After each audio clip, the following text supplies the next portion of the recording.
Salut à tous, bienvenue sur Winamax TV, bienvenue dans Sans Filet, votre rendez-vous tennis sur Winamax. Vous en avez l'habitude, on est là tout le temps, que ce soit des 250, des 500, des Masters 1000, des grands chelems, et je suis très bien entourée. Ah non, tu l'as refait, ouais, tu le refais encore, c'est pas comme vrai. d'habitude, à ma droite, notre expert tennis, parce que je vais continuer là-dessus, parce que c'est notre expert tennis, c'est Benoît Mélin. Comment tu vas, mon Benoît? Je suis extrêmement tendu. Je suis très tendu. On est tendu parce qu'on est devant le match, évidemment, de Hugo Humbert. Et puis Rafa, on ne sait pas si Rafa va dire oui ou non. Mais Rafa va dire oui. Est-ce qu'il va dire oui? Et Coco, Enfin, va-t-il si. dire oui? Coco va-t-il dire blablabla? Va dire Oui, quoi oui? Non, ça va, mon Coco. Ça va. Je fais une petite poussée de croissance durant la nuit. Je sais pas si ça se voit. Il fait l'émission debout parce qu'il a des courbatures, Coco. Il a fait tellement de sport cette nuit qu'il a des courbatures, il peut plus s'asseoir. Voilà. Salut à tous dans le chat. Salut. Je vais pas tous vous citer. Vous êtes énormément, que ce soit sur Winamax ou sur YouTube, mais on vous embrasse et on sera là ensemble pendant une bonne demi-heure. On va donc y aller tout de suite en Belgique prendre des nouvelles d'Hugo Humbert.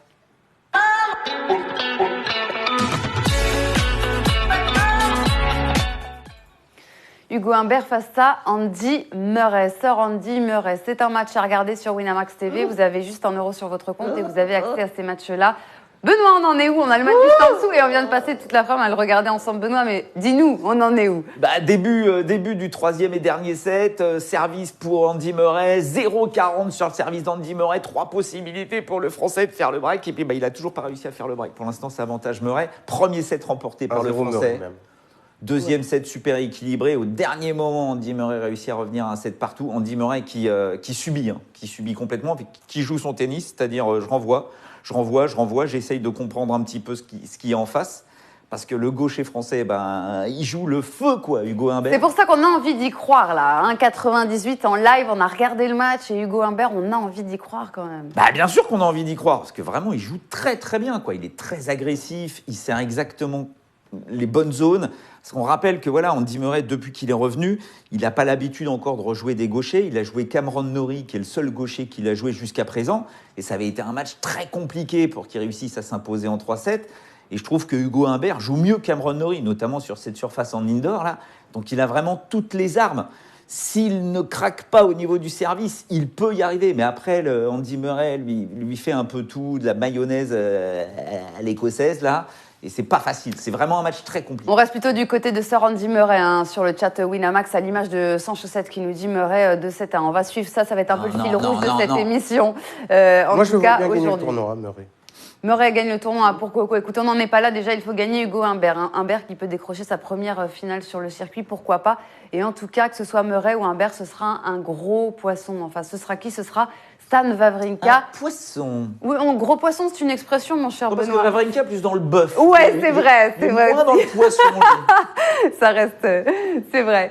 Mais voilà, il a renversé notre jeune prodige qu'on adore ici, Sinner, 18 ans, le jeune Italien. Comme tu l'avais dit hier, mon cher Benoît, la marche était beaucoup trop haute pour lui.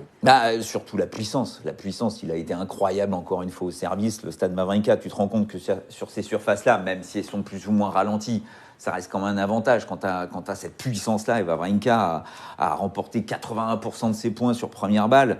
Mais voilà, encore une fois, il y a toute l'expérience aussi. Sinner, il connaissait pas ça. Là, tout d'un coup, tu as Wawrinka qui va jouer sa 30e finale. Alors, certes, ça fait un bout de temps qu'il n'est plus arrivé en ce finale. sera que sa 2e cette année après Rotterdam. Oui, mais voilà, Rotterdam, tu vois, il a déjà été en finale à Rotterdam. Il avait perdu contre un Monfils qui jouait le feu à ce moment-là. Mais bon, on se rend compte que Wawrinka... Ce serait son premier titre depuis Genève 2017 quand même. Oui, mais voilà, attention, Wawrinka en indoor, c'est un sérieux client, surtout quand il joue comme ça. Il est bien, tu sens il revient à un niveau plutôt impressionnant, encore une fois, je trouve, comme Murray.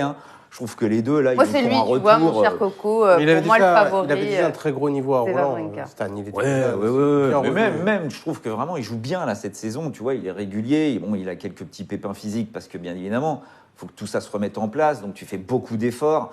Des fois, ça coince un peu, mais il est là. Il a faim, quoi. Tu sens qu'il a faim sur cette fin de saison. Et il y a eu le tirage au sort du tournoi de Bâle qui jouera la semaine prochaine où il va jouer. Et on a un potentiel Federer-Wawrinka, tu vois, en quart de finale. Et ça, c'est vrai qu'on aimerait bien le revoir, ce petit Federer-Wawrinka.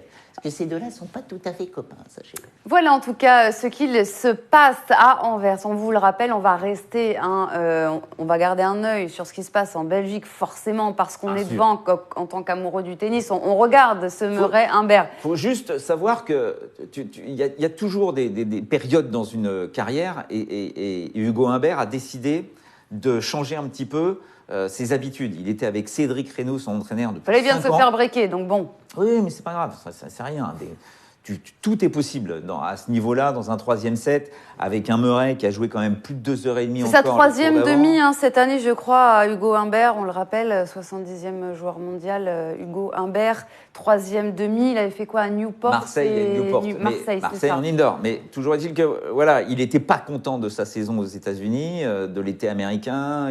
Il a décidé de changer d'entraîneur. Et Cédric Reynaud, ça faisait 5 ans qu'il était avec lui.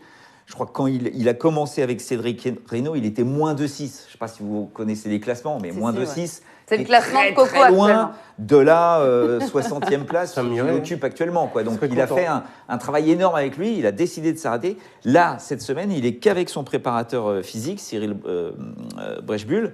Et tu sens que voilà, il est bien, il a envie de se prendre en main, d'être un peu plus mature, un peu plus mec, quoi. Et vraiment, là, le match, le tournoi qu'il fait, je le trouve mais très, très intéressant, quoi. Et on espère qu'il aura une invitation pour Bercy. Normalement, ça devrait le faire. Mais surtout, il l'avait dit, moi, mon but, c'est d'être au Masters de la Next Gen qui va jouer juste après Bercy. Et là, grâce à cette place de demi-finaliste, il est 8e. Donc, il est qualifié pour ce Masters de la Next Gen.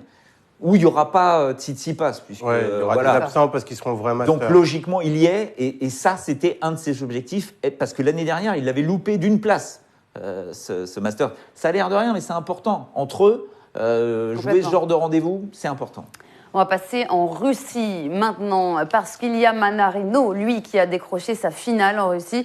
Il va disputer une nouvelle fois la finale à Moscou. Il avait été finaliste l'an dernier. On espère que cette fois, il arrivera à remporter ce titre à Moscou. En tout cas, il a renversé en demi Seppi, mon cher Benoît, dans un match particulier. Non, mais c'était pas le plus beau match, mais non, mais Seppi. C'est la façon dont il faut jouer Seppi. Bah là, Seppi, tu dois pas. Kachanov a mis du rythme à Seppi. Bah voilà, Seppi, tu lui mets du rythme. En plus, mon Djokovic m'avait bien dit après l'émission d'hier, il m'avait dit n'oublie pas que Seppi va être papa. Je lui ai dit mais d'où tu sors ça, toi? Et effectivement, Seppi l'a annoncé, il va être papa. Comme Kachanov, comme Silic, tout ça, c'est un boost, tu vois, ça te permet de te dire « Attends, là, je vais faire un beau truc, histoire d'offrir un beau cadeau à mon bébé, à mon futur. » Et là, mais Manarino, il l'a joué parfaitement, c'est-à-dire il a rien fait. Il a pourri le jeu. Il lui a pourri le jeu. On a tous connu un avec adversaire des petites comme ça. balles sans consistance. Seppi déteste ça. Ouais. Et puis, il te renvoyait la balle, Il a encore une fois très, très bien servi. Il a perdu que 5 points sur sa première, 5 points sur sa seconde contre Seppi. Donc un match parfait, plein, encore une finale cette année, en rappelant qu'il gagne quand même son premier titre, c'était à Hertogenbosch. Il fait finale il y a 3 semaines à Zouhai contre Alex de Minaur. Là, il est encore une fois en finale. Et il sera en finale contre Roublev ou Silic. C'est un match qui va se jouer là. On a les cotes en avant-match parce que ça va commencer dans 5 minutes, je pense. Le match est censé partir. C'est ça. On est censé avoir les codes jusqu'au coup d'envoi, mais comme c'est un peu le feu là-haut, le changement d'heure n'a pas été fait. Du coup, on n'a pas encore les cotes. D'accord, ok. On les aura soit quand ils vont partir en live, sauf si les traders changent l'heure d'ici là. D'accord, donc Roublev-Silic, on était sur qui, Favo, du côté de Roublev ou de Silic, qui ira en finale contre Manarino. Un partout. Miami, cette année, ils se sont joués, Roublev et Silic, victoire de Roublev 4-4. Mon cher Benoît, on voit plutôt du Roublev sur le chat Winamax à l'image de Dudu. Un partout, c'est-à-dire, et pourquoi les affrontements. Et l'autre fois, c'était quoi? Et l'autre, c'était pas sur dur, donc je l'ai pas relevé. D'accord. Mais c'était pas cette année. Non. Mais là, moi, je vais sur Rublev. Il est chez lui. Il avait encore jamais gagné un match en plus à la Kremlin Cup, comme on dit, la coupe du Kremlin. C'était à Genève-sur-Terre, juste pour vous dire. Ouais. Donc là, tu as vraiment l'impression il a eu un match très compliqué contre Bublik au premier tour.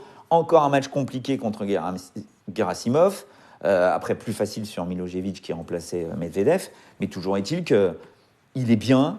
Moi, je le trouve très impressionnant là, sur la fin de la saison, depuis le mois de juillet. Donc,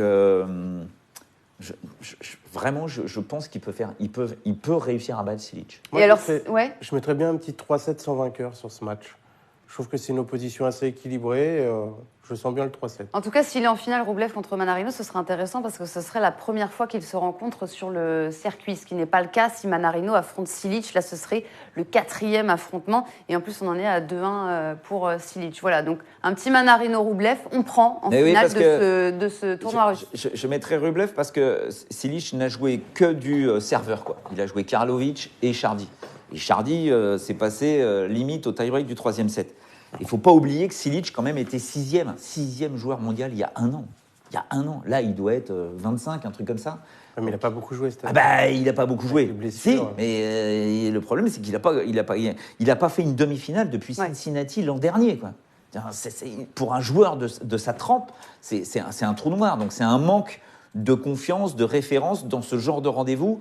Et Rublev, lui, est vraiment en feu en ce moment. Donc, c'est pour ça que je mettrais un petit avantage à Rublev sur ce match. Et allez, avant de passer à Stockholm, on vous dit un petit avantage aussi pour Andy Murray qui mène désormais 3-0 dans la 3e manche face à Hugo Humbert. Là, ça break commence confirmé. À se compliquer. Break confirmé. Mais je réponds à Bouska 92 qui dit Manarino avait quand même des tableaux plutôt faciles. Oui, bien sûr. Bon. Il faut savoir après saisir des tableaux aussi faciles, c'est d'accord, mais quels que soient les joueurs que tu joues tous les jours, les adversaires différents, les voyages, se remettre en question. Le tennis, c'est monstrueux pour ça. Oui, donc, tableau facile ou pas, ça n'existe pas. Il a un tableau qui semble facile, mais qui est piégeux. Zoumour au premier tour, Kukushkin derrière, c'est des joueurs qui sont pas faciles. C'est pas le top niveau, mais c'est pas des joueurs faciles, quoi. C'est des joueurs qui sont dans les 50 tout le temps. Non. Puis voilà, le gars, encore une fois, il est finaliste à Moscou l'an dernier. Il ne perd que contre Kachanov, qui était en fuego, un peu comme le Rublev là de fin de saison. Donc, il se sent bien. Il a des bonnes sensations sur ce tournoi. Pour l'instant, il est parfait, quoi.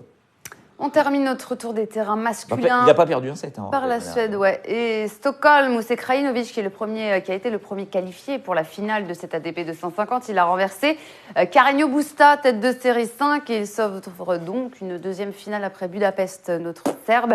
Et il va devoir affronter, donc pour décrocher un premier titre cette saison, Shapovalov, tête de série 4, qui a battu Sugita. Voilà. Ça vient de se finir.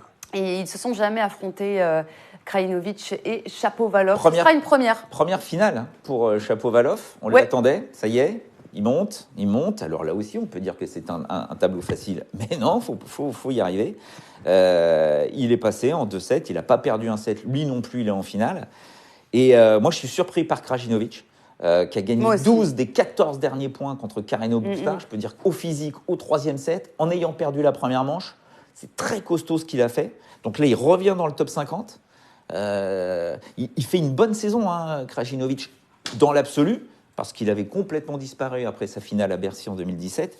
Mais là, le petit quart à Montpellier où il bat Goffin, la finale à Budapest où il sort des qualifications, comme tu l'as dit. Donc là, un bon Open d'Australie. toi, 3e tour à Roland-Garros. Pour l'instant, unanimité sur Shapovalov, que ce soit sur Winamax ou sur YouTube. Avi Weiss sur YouTube nous dit Shapovalov gagne la finale 2-0. Alors attention, parce que c'est une première finale. Ça n'a l'air de rien, c'est pas aussi simple que ça. C'est pas aussi simple que ça à gérer. Et on sait qu'il a un tennis qui peut parfois partir un peu dans tous les sens. Donc il va falloir qu'il reste très concentré, parce que Krajinovic a l'habitude de ce genre de rendez-vous, et a un tennis quand même qui est beaucoup plus complet que ce que Shapovalov a pu affronter jusqu'à aujourd'hui.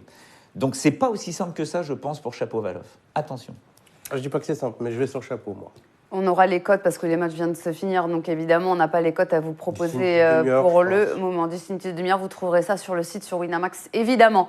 Buvikash, Coupe de France, qui nous dit « Je tente le Humbert à 7,50 ». Oui, pour terminer ce petit tour des tournois masculins, on va prendre des nouvelles de Hugo Humbert match. Regardez sur Winamax TV. Il y a 3-1. Il y a 3-1. Est-ce qu'on y va sur Hugo Humbert maintenant? C'est à 4,70 Buvikash, tu vois, maintenant. Je ne lâcherai pas. Il lâche pas, il y va. Je garderai ma cassette sur Hugo Humbert. Il y va. Parce que je trouve vraiment qu'il fait un match très, très complet, très intéressant. Et il a déjà réussi à prendre le service de Murray. Il a eu 3 occasions là d'entrer dans ce 3e set. On rappelle encore une fois que Murray, physiquement, voilà, c'est un mur. Et il fait tout pour amener Hugo Humbert à faire des fautes. Mais le Français, vraiment, joue très très bien. Donc je ne lâcherai pas le bout. Je pense qu'Hugo Humbert peut revenir. Allez, nous, on va pendant ce temps-là essayer de se détendre en jouant ces headshots.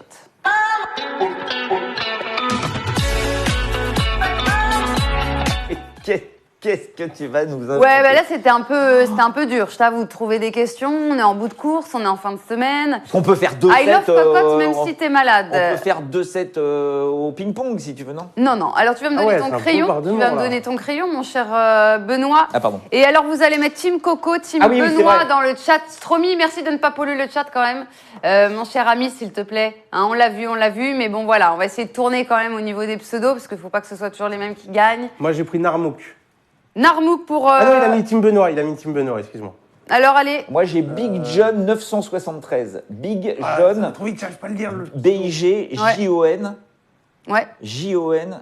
973. Big John 973. Louis-Marie. Benoît. Et Louis-Marie, c'est pour Coco. Ça se peut, il a mis Team Benoît aussi.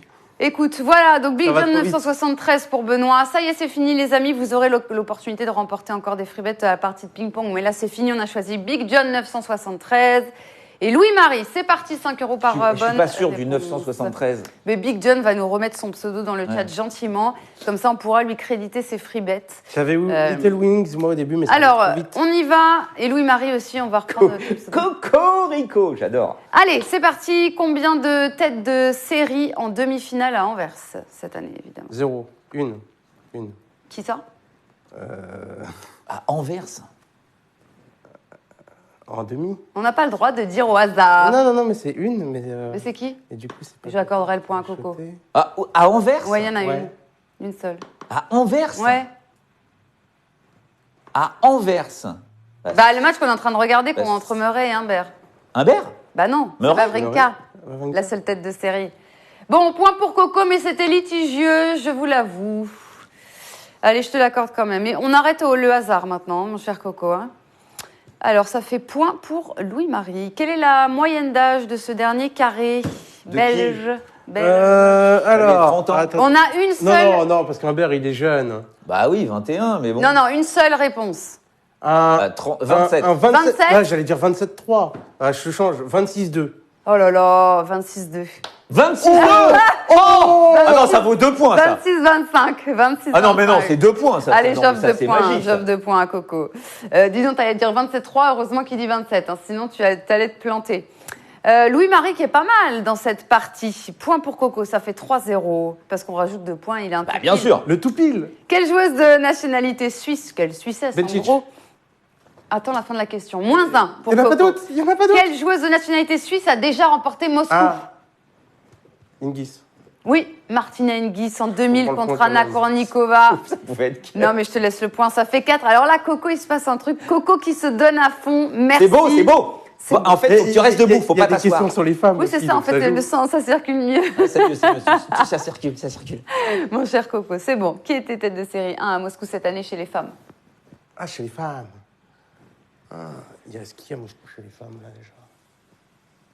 Pensez au Masters de Shenzhen. Ah oui. Bertens? Non. Mais non, elle était en bas. C'était Svito. Oui, c'était Svito. Enfin pour Big John 973, le point de Benoît. Stockholm, qui est le dernier Suédois à avoir remporté le tournoi? Johansson. Pouh, ouais. J'ai l'impression que tu as vu mes questions avant. Bah, en même temps, il n'y en a pas beaucoup des Suédois. En quelle année? Johansson. Oula. Thomas Johansson. Ouais. 2000. Début des années 2000. 2003. 2004. Ouais, contre début qui? des années 2000. Oh, ouais. Tu Agassi. pousses, là. Allez, c'est point pour Agassi? Ouais. Ça, c'est énorme, c'est pour ça. Allez, dernière question. En Suède, toujours, quelle est la nationalité la plus représentée en quart? Oh non. Car en Suède. Un Français. Italien, peut-être? Non. Français. Non. On est à Stockholm. Suédois. Non. Allemand. Non. Qui est à Stockholm, là, en finale? Pensez Il à la reste qui à finale. Stockholm? Mais je me souviens même plus qui est en. T'as les tableaux sous les yeux, moi. Je sais Voilà, pas qui est à C'est Chapeau contre Krajinovic. Ah oui, c'est Chapeau contre Krajinovic. Ouais, et ben. En quart. En En quart. Oh, c'est les Serbes, voilà, perdu. Ça fait donc 5 € pour Big John 973. Magnifique, j'ai beaucoup de chance. Et oui, Louis-Marie, 25 € pour toi. Donc 25 €. Pour une fois que quelqu'un gagne pas mal avec moi, 5 € oui, t'as de la Big chance. John. Et Big John, combien? 5. Enfin, je suis désolé. Mais il y aura la partie de ping-pong. Big John, Coco, je ne sais pas ce qui s'est passé. Nous étudierons ça. C'est bien ça. C'est bon ça. Allez, place aux femmes.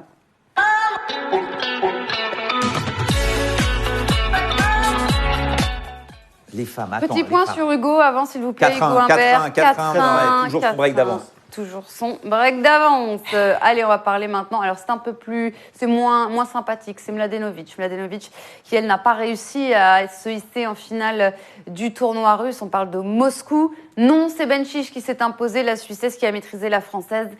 Et qui se qualifie donc pour le Master, ça y est. La place de Serena. Ça y est, Bencic a sa place pour le Master. C'est pas Mladenovic qui n'a pas réussi, c'est Bencic qui a été très fort. Elle a fait un gros match. Qui a fait un très gros match pour gagner en 2-7. Je peux dire que la Kiki a bien joué. On ne savait pas si la pression allait la crisper ou non, Bencic, et au final, pas du tout. Je te rappelle que Bencic est mené 3-0 dans le troisième contre Hercog pour son entrée en lice dans le tournoi. Elle est menée 3-1 dans le premier set contre Flipkens. Elle sauve 2 balles de premier set dans le tie-break, un tie-break monstrueux qu'elle gagne 10-8 contre Flipkens. Et là, elle fait un gros match. J'ai l'impression que, je sais pas... Enfin, après, est-ce qu'elles sont copines avec Mladenovic, elles ont joué beaucoup de doubles ensemble. Est-ce que ça l'a mis plus à l'aise? J'en sais rien, mais elle a fait vraiment un très gros match. Moi, elle m'impressionne. Finale, elle a rendez-vous avec Pavlyuchenkova, qui a gagné contre Mukova. Parce que là, tu te rends compte quand même qu'elle gagne, cette année, elle gagne Dubaï, en se tapant quand même de la bonne joueuse. Elle fait demi à Indian Wells, demi à Madrid, la finale à Majorque, la demi à l'US Open, plus là, la finale à Moscou. Elle la mérite, elle mérite sa place au Masters. Moi, ce qui me fait halluciner, c'est, comme je disais à Benoît avant l'émission, c'est que Bencic, j'ai l'impression qu'elle a 30 ans. 28 ans, parce que les joueuses avec qui elle jouait à l'époque, mais elle a que 22 ans. Parce qu'elle a commencé quand même en 2012, donc il y a déjà un moment qu'elle est là. Et en tout cas, elle est favori sur la finale Bencic. Voilà, elles se sont jouées 4 fois, 3-1 pour la Suissesse sur dur. Il faut remonter à 2016.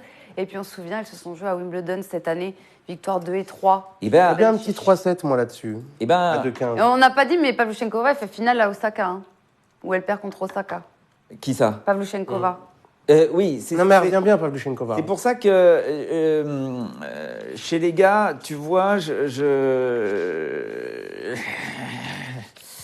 le Rublev me fait peur en finale, tu vois, quel que soit le vainqueur. Contre Manarino, on parle.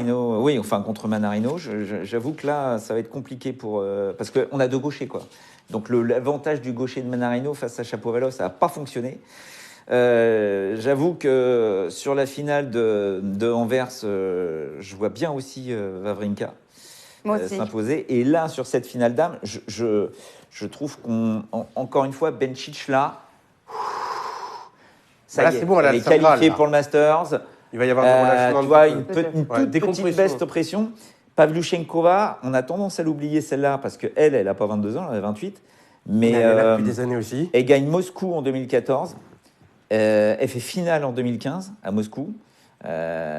Donc cette nana est très dangereuse ici. Comme tu l'as dit, finale à Osaka, où elle ne perd que contre Naomi Osaka. On n'oublie pas son quart de finale à l'Open d'Australie cette année aussi, Pavlyuchenkova.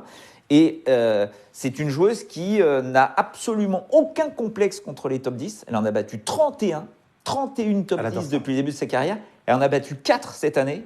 Et Pavlyuchenkova, on a tendance à pas du tout voir, a quand même battu Mourova en demi. Gros match, parce qu'elle perd le deuxième set au tie-break, mais elle lui met 6-1 dans le troisième. Et je trouve qu'elle a fait un très beau tournoi. Parce que les 2 heures contre Sakkari au premier tour, encore une fois plus de 2 heures pour passer son deuxième tour, encore une fois plus de 2 heures pour battre Kudermetova. C'est ce qui te fait dire que ce sera une finale accrochée 3-7, 3-7. Je pense que Bencic, mentalement, il ne sera pas sur cette finale. C'est pour ça que je mets un avantage à Pavlyuchenkova. Attends, tu as l'occasion de remporter un titre en plus de ta place au Masters. Je pense que tu y vas à fond quand même dans cette finale. Oui, mais tu décompresses pas maintenant. C'est pas une question de décompression. C'est inconscient, mais il y a une légère décompression. Je veux dire, l'énergie qu'elle a dépensée pour arriver jusque-là, à un moment ou un autre, ça va lui peser. C'est plutôt sur du Bencic, en tout cas dans le chat. Voilà, ça ne croit pas du tout aux chances de Pavlyuchenkova. Sur Winamax, en tout cas, et c'est partagé aussi sur YouTube. Mais plutôt Bencic quand même 2-0. Bencic gagne le Masters, nous dit même Avi Weiss. Voilà. Wow. Donc là, on y reviendra au Masters de Shenzhen. Allez, maintenant, on va passer au Luxembourg pour terminer cette émission. On parle des femmes encore et Ostapenko qui va disputer sa 2e finale consécutive. Elle a renversé Blinkova en 3-7 et elle confirme sa bonne forme ces 2 dernières semaines, mon cher Benoît. L'effet Marion Bartoli. Avec la Bartoli, c'est 8 victoires pour une défaite. C'est factuel. C'est un tennis qui est devenu beaucoup plus intelligent, entre guillemets, plus réfléchi en tout cas. Pas d'affolement, elle perd le premier set, tu vois, mais elle continue pas à balancer des ogives dans tous les coins en se disant ça va passer un jour. Non. Elle est bien, elle est vraiment. Moi, j'avoue qu'elle m'impressionne quand même parce qu'elle revient dans le top 50, tu vois. Elle aussi n'a que 22 ans, tu vois. T'as l'impression qu'elle est là depuis une éternité aussi. C'est très équilibré face à Gorges qu'elle jouera en finale. Premier affrontement sur le circuit entre les deux joueuses. Ouais. C'est très équilibré. Mais Gorges adore ce format de tournoi. Alors, elle a battu Rybakina en demi, Gorges, je vous le dis comme ça. Mais 3 balles de break, 3 convertis, 6-3, 6-4, super rigoureuse. Elle est tenante du titre, Gorges, tu vois, donc... Moi, je vois 3-7 et j'irais bien sur Gorges quand même. C'est ce que nous dit aussi Avi Weiss. Sur ce format-là, elle est costaud. Après, je vous avoue que la seule qui a réussi à battre pour l'instant Ostapenko, c'est Corey Goff. Corey Goff qui a gagné le titre en double avec McNally. Donc, la fille...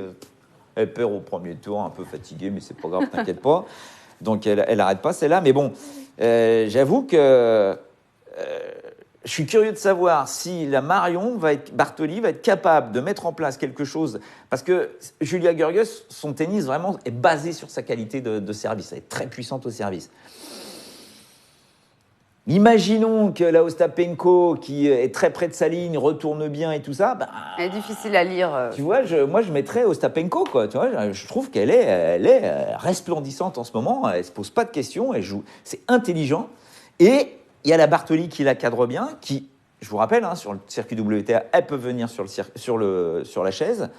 Donc, j'avoue que j'irais sur Ostapenko. C'est dit, en tout cas, pour Benoît, on va terminer avec un petit point sur Murray-Humbert, match que vous pouvez regarder sur Winamax TV pour 1 € seulement. 4-2, 2 balles de break et 40-15. Là, ça fait un peu mal. Balle de 5-2, mais un break d'avance. Mais après, voilà, il y a toute l'expérience de Murray qui donne parce que cet avantage. Ça, faut pas qu'on oublie quand même. On parle d'Andy Murray, quoi. Pour les joueurs qui voulaient les cotes, Rublev-Silic est parti en live, donc le match est à nouveau disponible. Le match est à nouveau disponible pour Rublev-Silic. On vous rappelle qu'ici, on voit plutôt Rublev s'imposer contre Silic. Et si Manarino-Rublev, il y a en finale,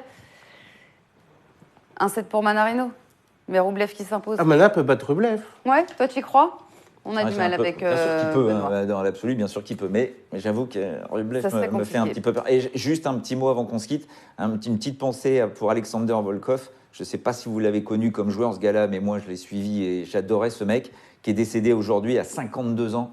Alors après, problème, c'est vrai qu'il était tombé un petit peu dans l'alcool et tout ça. Donc bon, et apparemment, sa fin a été bien crasseuse, quoi. Mais 52 ans, merde. On a une pensée pour sa famille. Alexander. On va nous passer maintenant à la partie de ping-pong.